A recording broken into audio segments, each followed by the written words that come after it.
Assalamualaikum warahmatullahi wabarakatuh.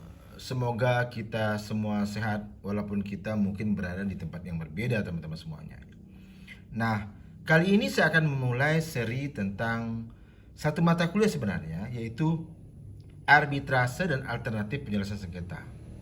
Nah, mata kuliah ini merupakan antitesa dari mata kuliah hukum acara perdata, yang kalau dalam hukum acara perdata itu ketika ada orang bersengketa, metode penyelesaiannya adalah melalui penyelesaian di pengadilan negeri gitu ya. Walaupun nantinya di awal persidangan biasanya ada mediasi mendasarkan pada Perma nomor 1 2016. Nah, namun kalau kita bicara tentang arbitrase dan APS, itu memang diatur secara khusus dalam Undang-Undang nomor 30 tahun 1999. Sebelum melangkah jauh, yuk kita cari tahu, karena kata kunci ini adalah sengketa, maka kita cari tahu apa itu sengketa, teman-teman semuanya. Dari banyak buku yang saya baca, dan buku-buku itu sudah saya coba elaborasi begitu ya, saya mendapatkan satu pengertian sengketa yang mudah-mudahan bisa kita terima. Apa itu sengketa? Suatu situasi di mana ada pihak yang merasa dirugikan oleh pihak lain. Pihak yang merasa dirugikan menyampaikan ketidakpuasan ini kepada pihak kedua. Ya, jadi ada dua pihak. Pihak pertama merasa dirugikan dan perasaannya itu sudah disampaikannya kepada pihak kedua, ketidakpuasan itu. Namun, jika itu ternyata tidak ditanggapi dengan baik, ataupun jika ditanggapi tapi tidak memuaskan pihak pertama, serta menunjukkan adanya perbedaan pendapat, maka terjadilah yang namanya sengketa. Beda ya kalau seandainya pihak pertama menyampaikan kepada pihak kedua, lalu pihak kedua dapat menerima dan memberikan tawaran-tawaran penyelesaian, maka selesai masalahnya gitu ya. Tapi jika tidak, maka timbul yang namanya perbedaan pendapat, baik itu diawali adanya kontrak maupun tidak diawali dengan kontrak, teman-teman semuanya.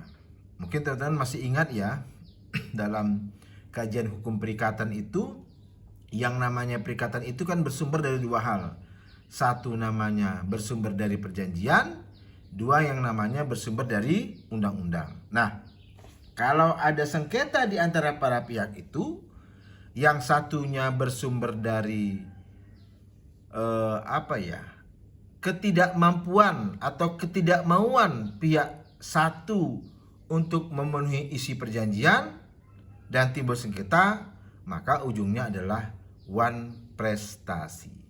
Namun jika di antara mereka ya tidak ada perjanjian sebelumnya, tidak ada kontrak sebelumnya, tapi ada suatu situasi di mana ada pihak yang merasa dirugikan oleh pihak yang lain. Contohnya ketika dalam sebuah ruangan atau gedung parkir ada mobil seseorang yang tidak sengaja menyenggol mobil orang lain gitu ya.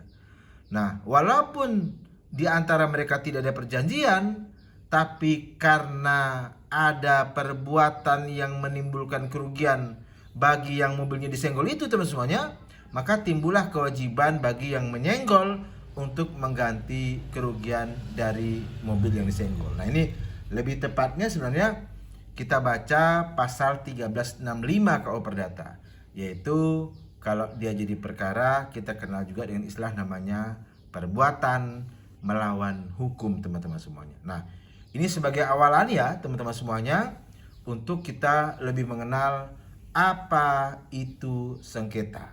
Nanti kita akan belajar perlahan-lahan, dan harapan kami kita bisa paham bagaimana metode menyelesaikan sengketa yang efektif, teman-teman semuanya, dan dianggap bisa memuaskan bagi para pihak. Demikian, salam hormat dari saya, Irawan Harahap. Kita majukan terus literasi hukum di Indonesia. Mantap.